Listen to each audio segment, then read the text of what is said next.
Les fins juillet pour Zoulouf, c'est vraiment pas ce qu'il y a de plus top. Hein. C'est la fin des vacances. La Japan Expo est passée. Mon anniversaire a expiré. Je me suis ruiné la gueule en ce début de mois de juillet. Encore heureux qu'on est en période d'accalmie pour les éditeurs et qu'il n'y a rien qui sort jusqu'au 15 août. Parce que sinon, je vous dis, je serais sur la paille. J'aurais même plus de quoi allumer la lumière. Vous allez voir achat, manga, Enco, dantesque en ce mois de juillet. Vous n'êtes pas prêts. Générique.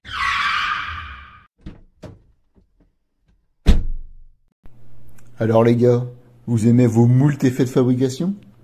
Pelliculage argent, dorure à chaud, je vous ai mis la totale. Mais moi je veux faire l'amour! Je veux faire l'amour! Zoulouf a fait l'erreur du débutant, à savoir celle de commencer beaucoup de nouvelles séries alors qu'il a déjà pas mal de séries en cours, dont certaines très onéreuses. Mais malheureusement, quand vous êtes en période d'accalmie en fin de mois, et que vous voyez toutes ces nouveautés en bas de l'étagère, et ben, vous plongez le nez dedans et malheureusement vous vous retrouvez avec beaucoup de nouvelles séries. Bon, j'en ai commencé des courtes, ou pas. On va voir. Noël Graphics, Hotel Voynich, j'en avais entendu pas mal de bien, on a une très belle édition. On est sur un humour un peu macabre, une personne qui se retrouve dans un hôtel semi-hanté avec pas mal de monstres en guise de servants.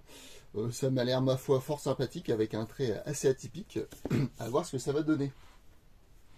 Fleur du désert, moi qui est fan du Paris-Dakar, ça c'était pour moi.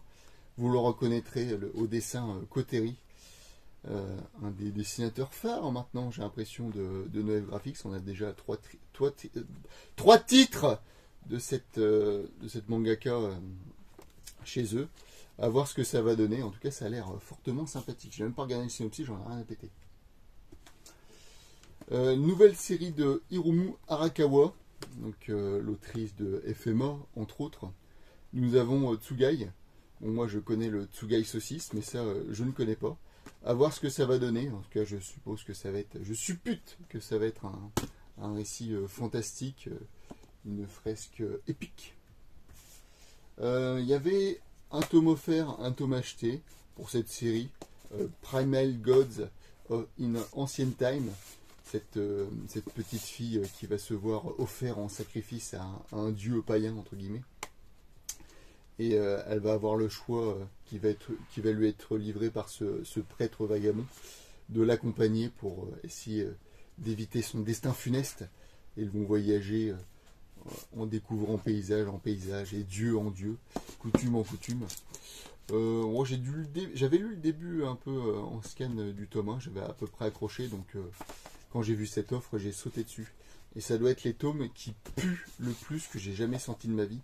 Ils schlinguaient sur leur plastique une espèce d'odeur acide qui te prend la gorge. Ça pue sa mère. Est-ce la nouvelle fraude, Oli-fraude, du fameux Kujimori, un des personnages qui dessine le moins bien du manga game. Bon, ça reste sympa, mais pour moi, je trouve que ça fait un peu un Tsubaki, hein, désolé de dire ça. Bon, certes, on voit que le mec il s'est renseigné, mais nous avons littéralement une personne qui a répété 25 000 fois le même coup et qui va mettre la raclée à tous les sportifs de tous les sports de combat que vous pouvez imaginer. Bon, certes, c'est bien documenté et tout, mais à voir ce que ça va donner sur la durée, parce qu'il y avait certains passages, c'était quand même assez imbuvable. Là, on va aller vite. Du tome 25 de Dr. Stone. Maintenant, je suppose qu'on est en train de terraformer Mars. Je dois avoir 5-6 tomes de retard. Généralement, je me les accumule bien avant de me les lire. Nous avons le tome 6 de Welcome to the Ballroom dans sa version Deluxe. Je crois que sur le côté, nous avions, oui, en effet, des magnifiques pins qui ne ressemblent pas du tout à la série. C'est parfait. Les pins, j'adore. J'en fais la collection. C'est bien évidemment faux. Le tome 13 de Chainsaw Man, vous connaissez, on connaît, on a un dos fabuleux, on a reçu les nouvelles jaquettes et on a la flemme de les mettre. Du Jujutsu Kaisen avec son tome numéro 20, du Son of Life numéro 7, il y en a un à chaque achat manga, je ne vais pas vous refaire le topo. Topo, Koto, vous connaissez.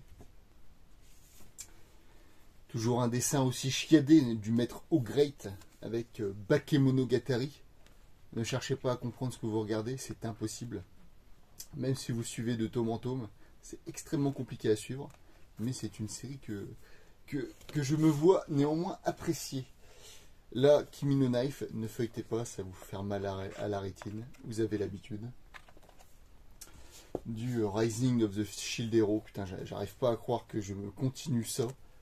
C'est incroyable. La fameuse Underfraud qui s'est un peu défraudée avec le tome 2. J'ai pas encore eu le temps de me lire ce tome 3, mais j'espère que ça va tenir ses engagements du tome 2. Le chef de Nobunaga, la série la moins imprimée de France. Vous commencez à la connaître. Ce personnage qui se voit propulsé dans le passé, ce cuisinier qui se voit propulsé dans le passé et devenir le chef en titre de Oda Nobunaga lui-même. Et qui va bien sûr, via ses plats, essayer d'influencer légèrement les événements que lui connaît. C'est fortement sympa. Le design tome 2, le tome 1 était excellent. Le tome 2 est déjà magnifique. Daisuke Igarashi, c'est toujours un plaisir pour les yeux. Et c'était narrativement très intéressant à voir avec ce tome 2. Je sens que ça va être un pur régal cette série. Who's Next, tome 2, je pense que ça va être ma prochaine lecture. Et j'ai très envie de me le lire. Je vois le Tenga qui réapparaît, ça va être un banger absolu. Est-ce qu'on va partir à la Gantz? Est-ce que ça va être juste un Battle Royale loufoque? Je suis impatient de me lire ce tome, c'est ce que je vous dis. Nous avons La fillette au drapeau blanc, un bouquin que j'avais à l'œil depuis très longtemps. Et quand mon libraire a posé la main dessus et qu'il l'a mis de côté pour un client, enfin, il l'a montré à un client, je me suis dit, oh putain, celui-là, faut que je le chope depuis le temps que je le veux et que j'ai la flemme de le commander. Il l'avait, je l'ai acheté, aussi simple que ça. Donc ça a l'air d'être un récit très très déprimant. Nouveauté chez Saka, nous avons Chasse au cadavre. J'ai eu des très bons retours dessus. Et j'aime relativement bien les petites enquêtes. Donc je me suis dit, tant qu'à faire, je pense que ça va être une série courte. Donc on va lui donner sa chance. Et puis j'aime bien la cover, elle est sympa. J'avais beaucoup aimé le démarrage et je me continue du coup. Poison quotidien de notre cher Minoru Furuya, donc l'auteur entre autres de Saltiness par exemple, dont on m'a tanné le fait que je ne l'achetais pas et que je devais me faire au moins une série de l'auteur. Et bien c'est commencé et je pense que je vais bientôt me prendre ces autres séries parce que j'aime beaucoup avoir la conclusion de cette série qui sera en 6 tomes. Keiji, ah là là, ça va qu'il coûte 9,95 hein, parce que sinon on aurait vraiment l'impression de se faire arnaquer. Du hara, tout ce qu'il y a de plus beau. C'est en passe de devenir un de mes haras préférés, même si Okutonoken reste vraiment au-dessus, mais on va dire mon deuxième préféré. J'aime beaucoup le personnage de Keiji. Sido, tome 23, nous arrivons doucement, mais sûrement, vers la fin. Panini va tenir ses engagements, et ça c'est beau. On tient une larme. Ils vont sûrement être à court de titres à rééditer bientôt. Il va falloir sortir des nouveautés, Panini. Hein, vous le dites. Hein. Vous aimez la chasse à l'homme, le folklore japonais de l'époque, des magnifiques paysages avec leurs animaux resplendissants, et bien évidemment les batailles à coups de bite et des hommes qui sont sexuellement attirés par des animaux. Eh bien, Golden Kamuy est fait pour vous. Une des séries les plus loufoques de chez Kiyun, avec des personnages tous plus déjantés que les uns les autres. Allez lire au moins un extrait de Golden Kamuy, c'est vraiment excellent. Et la série devient de plus en plus barrée au fil des tomes. C'est un régal. Zoulouf est un homme de parole. Il se continue Nana avec les tomes 2, 3, 4, 5, 6. La série n'est pas terminée, mais bon. Il faut la voir, je pense, dans sa mangatech. C'est 2 nanas, dont une qui était insupportable. Je me continue bien sûr les Space Brothers avec le tome 10, 11, 12, 13, 14, 15, 16, 17, 18 et 19. Et puis ce qui m'a vraiment motivé à bien lire, à avoir un rythme soutenu de lecture, c'est la vidéo de Badass avec ses tomes légendaires et l'intervention du monde de Tada qui nous parle du tome 26 comme son tome légendaire. Et je dois vous avouer que ça m'a quand même donné extrêmement envie de poursuivre ma lecture. Pour l'instant, j'en suis qu'au début, hein, mais c'est une lecture que j'apprécie fortement. Je vais vous refaire quand même les quelques achats que j'ai fait à la Japan Expo. Donc, nous avons au stand Les Arts Noirs La Demeure de la Chair, Lunatic Lovers et Gichi Chikun. J'arrive doucement mais sûrement au full set de Marveau. Et ça, c'est du beau. Nous avons bien évidemment l'abonnement de chez Meillan, avec tout d'abord Baki, avec son tome 17, 18, 19, 20. Et l'excellent Karakuri Circus, avec sa magnifique édition. Là, pour le coup, faut le dire, hein, ils ont vraiment fait fort. Hein. On a 4 tomes tous les 2 mois. Vous vous rendez compte, on arrive bientôt, ça fait 2 ans, on arrive bientôt à la fin de Karakuri Circus. Dire que c'était qu'un mème il y a de ça 2-3 ans, c'est dingue.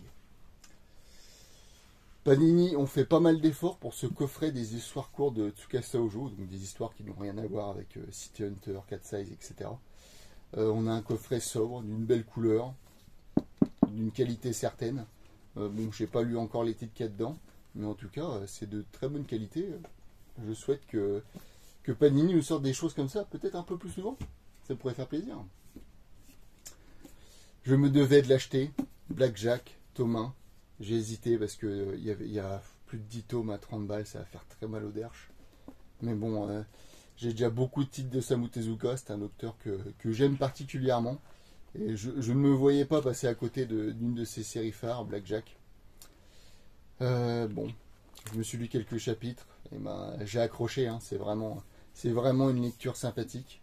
Ce chirurgien de génie qui se voit qui est solitaire, qui se voit attribuer les opérations les plus impossibles et les plus loufoques. C'est vraiment un très bon titre.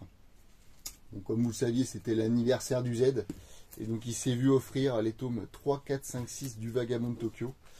Donc ce personnage assez, on va dire, atypique, qui vit dans atypique un peu crado aussi, qui vit dans une espèce de taudis avec des voisins plus barrés les uns que les autres.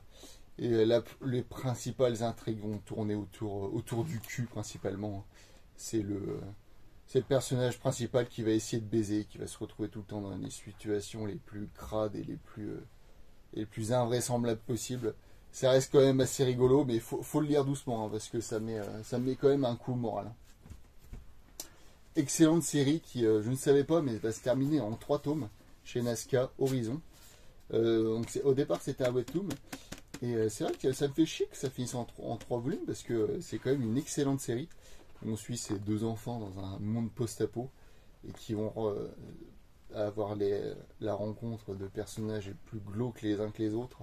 Là on en a un, je vous spoil pas, mais bon, les pauvres gosses, ils sont pas tombés chez le mec qui a la lumière à tous les étages. Bon, vous l'avez vu pour l'achat de Japan Expo, Shigurui, tome 10, enfin la conclusion. J'ose toujours pas lire le 9 et le 10, mais dès que ça va partir, ça va partir, hein, je vous le dis. Oshi dans le jardin des filles avec son tome 2, j'avais énormément aimé le tome 1. Ce professeur principal d'une classe composée uniquement de filles, où les ragots vont à profusion, et voilà, c'est la bonne rigolade, c'est sympathique, c'est frais. C'est une très bonne série de chez Les Arts Noirs. Là j'ai un petit doute, je ne sais pas si je vous l'avais présenté au mois de juin, je ne suis pas sûr. J'ai l'impression de l'avoir déjà eu entre les mains, peut-être que c'était le 5, je ne sais plus. En tout cas, le rythme parution avance tranquillement. Et toujours aussi satisfait de cette édition de luxe de chez Neon Genesis Evangelion, chez Glénat. Bien sûr, on a eu la nouvelle cover, la nouvelle jaquette du tome 1, qui a été pliée par l'intérimaire, qui je pense a été viré depuis. On n'a toujours pas eu d'infos sur la suite des événements, parce que du coup j'ai un trait dégueulasse dans le dos, à voir. Daisuke Igarashi, super édition chez Moonlight, donc je crois que c'est Delcourt Tonkam. Daisuke Igarashi, ça fait plaisir. Hein. Bon, pour l'instant, je me concentre plus sur le design. J'ai essayé de ne pas mélanger les 2 titres, vu que sinon je sens que je vais être un peu paumé. Déjà que design, c'est assez compliqué. Mais ça, je me suis déjà eu le tome 1. Dès que les 5 tomes vont être sortis, ça va être un plaisir de découvrir la série dans son entièreté. Chez Mangetsu, nous avons Fragment d'horreur. Alors je sais pas c'est quoi ce qu'il y a de plus horrifique dans le titre. À mon avis, pour moi, c'est peut-être peut-être le prix. Voilà. À bon entendeur, bien sûr. Bon, titre un peu particulier, je me baladais à la Fnac dans le rayon art, on va dire. Et je suis tombé nez à nez avec ce titre. Donc c'est un artbook de toutes les œuvres de Giger. Si ça vous dit quelque chose, eh bien c'est normal, c'est lui qui a entre autres designé les aliens dans Alien, tout court. Et qui a fortement inspiré nombre de personnages de la pop culture, avec son dessin extrêmement organique, vraiment reconnaissable limite entre mille, et notamment fortement inspiré Blame par exemple, si vous connaissez, non? Stomunier, vous connaissez pas? En tout cas à 25 €, c'est vraiment full couleur, c'est vraiment un bouquin, là il y a rien à dire, il y en a qui devraient en prendre de la graine. Bon là je vais passer vite fait, on a les magazines, le One Piece magazine, le volume 12, cover assez étrange, mais bon, on a majoritairement du boichi dedans, c'est plus un manga boichi qu'un magazine en soi. Bon, à la fin, il y a du curry qui a l'air, à ma foi, somme toute assez dégueulasse. Le Atome 25, avec pour thème le pouvoir des autrices. Pas mal, je ne connais que Mari Okazaki de nom. Tous les autres, je ne connais pas, donc ça va être l'occasion de découvrir des auteurs, enfin des autrices principalement, qui sortent un peu du lot. On va voir ce que ça donne. Je vais feuilleter ça quand je serai au chiottes, bien évidemment. Bon, ça, je vous l'ai présenté, l'artbook The World Map de Neif. Vous regarderez la vidéo de Zulu à Japan Expo. Pareil pour le Jojo Veller.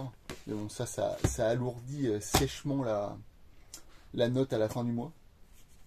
Et ben, Zulu, il a fait une folie, hein. C'était son anniversaire. Il s'est dit, bah allez, Hellboy volume 2 et évidemment Hellboy volume 3. Il m'en reste plus que 4, mais bon, à 50 pruneaux, votre ami Zoulouf, il va y aller doucement. Mais la collection, je vous dis, elle va être magnifique, ça va être beau. J'ai commencé le premier volume et j'adore Hellboy, c'est trop bien. Voilà, c'est la fin de ce mois de juillet. C'était vraiment l'orgie, il y en a partout, je peux même plus me lever, c'est pour dire. À ranger, ça va être l'enfer, la place, ça commence à être la catastrophe. Je sais pas comment je vais faire. Donnez-moi de la force en commentaire, mettez des likes. Bisous.